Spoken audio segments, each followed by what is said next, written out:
Want those things too? Now's the time to get your shot. Get additional savings this week when we pay your sales tax on any Mermaid mattress. We know the final countdown is on for all you parents out there getting your kids ready to head back to school. This weekend, of course, is the tax-free holiday weekend for you to get those back-to-school supplies and clothes. But while you're at it, remember that this weekend, food as well is going to be tax-free. A great time for you to get the right foods that you need for your family, and a great time for us to bring in Dr. Susannah Bozonne. She joined us last week for the first in a series of conversations on getting your kids ready to head back to school. Good to see you.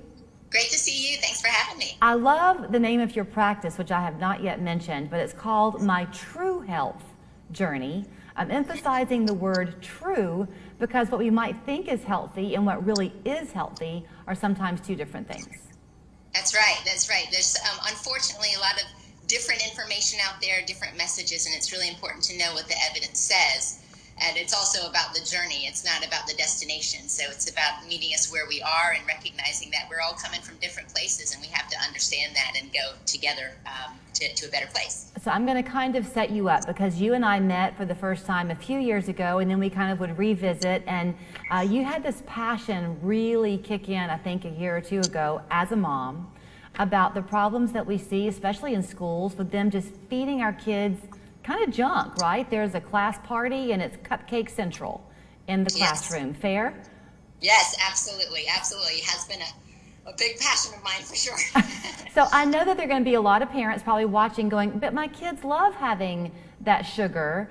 I want you to explain why it is such a chronic problem for Yes, young absolutely. people. So it's nice to kind of put it in the context, because we have to kind of ask, well, what is the standard American diet? And move from there so that we understand what it is we are truly eating. And it's really over 60% of what we eat today is highly processed food that didn't exist 100 years ago. So it's unfortunately been stripped from its original state. It's been stripped primarily of fiber.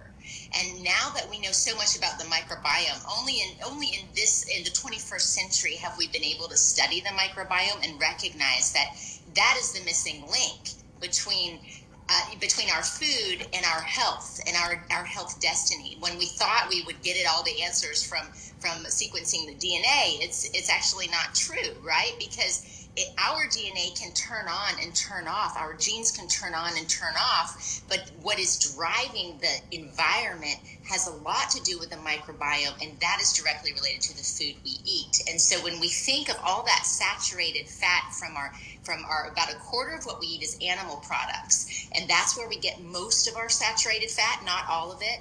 And then we have over 60% processed food that is lacking in nutrients and fiber, and it really drives an inflammatory cascade. So this inflammation that affects our mood, it affects how we act, it affects our brain function, and certainly our risk of diabetes, of heart disease, of cancer, etc. Okay, so let me ask you something. All of us who are over a certain age, and I won't age either one of us, can look back on either old family photographs or old TV shows that we watched when we were kids, and you can just tell that people looked different than they do today. That's going back, I'm guessing, to that food source. So when we're grabbing something at the store and we're thinking to ourselves, well, everybody else eats it, that doesn't necessarily mean that it's got the nutrients that we need. That's right. That's right. And unfortunately, we can't always pay attention to what we read on the package. So when we look at how can we make our kids' food healthier, really the best, probably most important nutrient to focus on, though we like to look at food, not nutrients, but it's really fiber, because 97% of Americans are sorely deficient in fiber, with an average American getting about 15 grams of fiber, when what we need, in the true paleo era, they were eating like 100 grams of fiber, no kidding. And so if we can begin to increase our fiber, that's going to help with satisfaction. So when we feel like that, my sugar's dropping and I feel edgy and all that, that's often from eating this fiber-stripped processed foods. And what the kind of going theme that I hear a lot of people think is that, that means I need protein. But most Americans get more than double the protein they need. And while protein is important, it's fiber that's lacking in most of us, and that's what's going to help stabilize those blood sugars, and that's what's going to help feed the microbiome, which is that good bacteria in the colon that helps reduce inflammation, and that helps our mood be better, that helps our gut be better, and that really affects all organ systems. So Okay, really a couple of points. Okay, a couple of points. I'm sure some people, when they hear fiber, they're thinking, "Oh, great! I've got to have oatmeal 4 times a week." Then Right. tell me some things that are good in fiber that adults might like, but also your 8-year-old might also enjoy.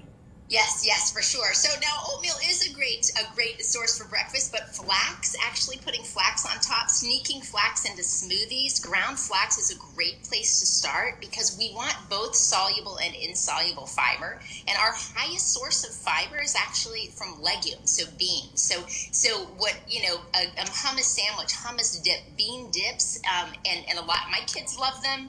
That can be a very easy and much better replacement on some whole grain bread. That would be much better. If you can start sneaking in, some nuts and seeds, especially because kids need more good fats. So we want to shift away. So for example, if we look at what could we do differently that would add more fiber, maybe get away from the flaked or puffed cereal and do some oats or some muesli, or mix at least some of that in with some ground flax and add berries.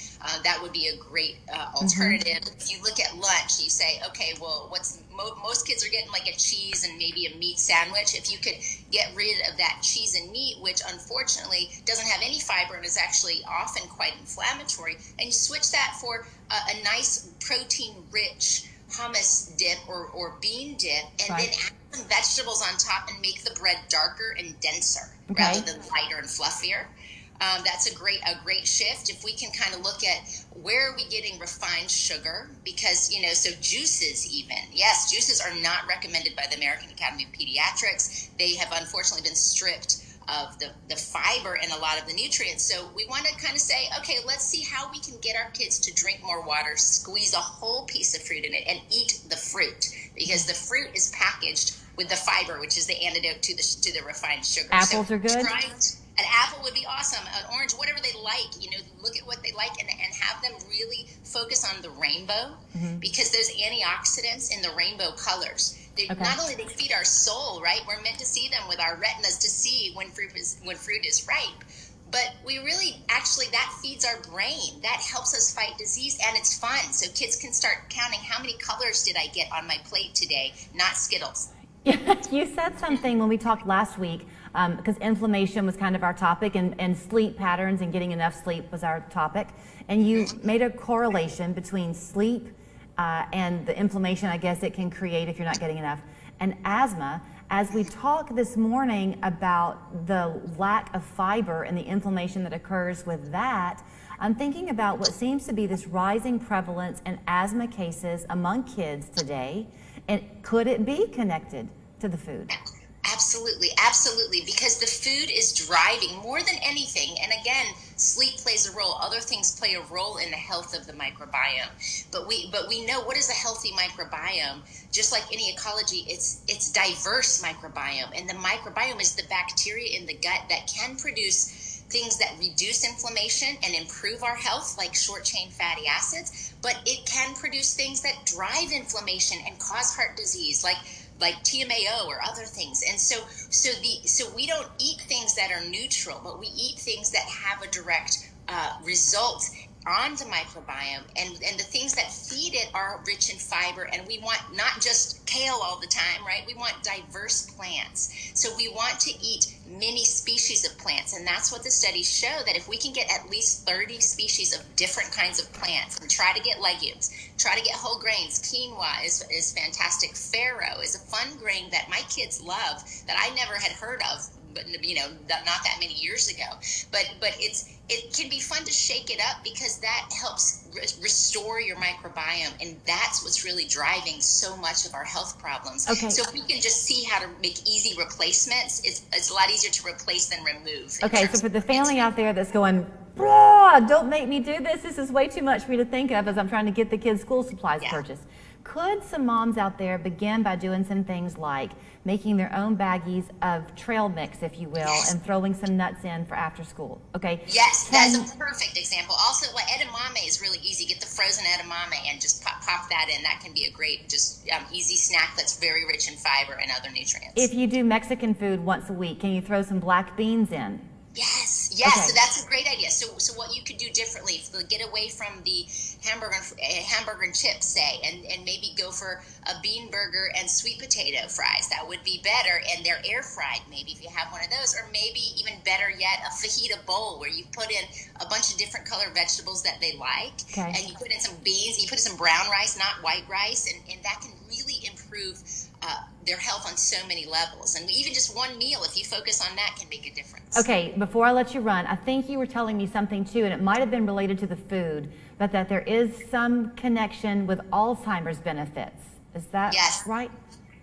Yes, and what we're seeing again is that this climate, the environment, makes a really significant difference in our brain power, in both our mood and our cognitive function. So there's been studies that show that as we shift the focus to more plants, more whole plants, more fiber-rich foods, and away from the saturated fat, which drives inflammation and has a direct inflammatory cascade that happens through the microbiome, then we actually see more cognitive age years. There was one study called it was a MIND trial that showed we could gain 7.5 cognitive years by making these relatively simple shifts, trying to get dark leafy greens. How are you going to get that in your kids? Maybe you start with a smoothie, right? So I'm making a smoothie for my kid this morning. It's got pineapple and mango and flax in it, and some spinach, and I throw a little bit of baby kale in there, just enough so that they don't really know it's there, and a banana, right? And then put some plant-based unsweetened milk in there, and they love it. I love it. It's fantastic, and it can sneak in some of those nutrients that really help power our brain up, which is what they need for school and to help their futures be less disease-ridden. Every mom understands the word sneak. We all know that one very well. And every mom wants to see her kids thrive and be the healthiest they can be and have a successful school year. So these are some easy things we can begin now while summer's still going on, and then transition it over come August. Thanks for your time this morning. Thank you so much. It's been so fun. We'll check in with her again next Wednesday, so mark your calendars and be sure to tune into the show next week as well. We're getting your kids healthy on a healthy transition back to the school year. You can contact her, though, at her office. It's mytruehealthjourney.com. The phone number is 521-8783. Dr. Susannah Bozonne. Thank you.